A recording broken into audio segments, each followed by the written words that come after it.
Атарот на селото Моноспитово повторно ќе биде ставено како област за консолидација на земјиштето. На регионалната работилница во Струмица за окрупнување на земјиштето од Министерството за земјоделство информираа дека ќе бидат понудени 12 области за кои ќе се бараат согласности од земјоделците.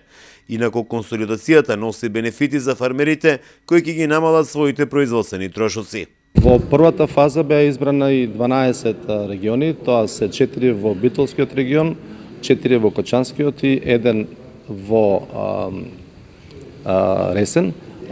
Започната е постапката за консолидација, тоа е долготраен процес кој што трае минимум 2 до 3 години и за сега интересот на земјоделците е доста голем. Се надеваме дека повторно сега ќе успееме да дојдеме до доволен број на солидни изјави за интерес од земјоделци кои што ќе сакаат да се вклучат во овој процес.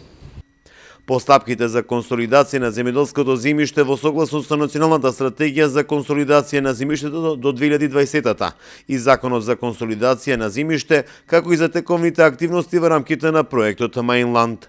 Означен е почетокот на втората селекција на нови 12 региони кои што ќе бидат избрани како најповолни за консолидација.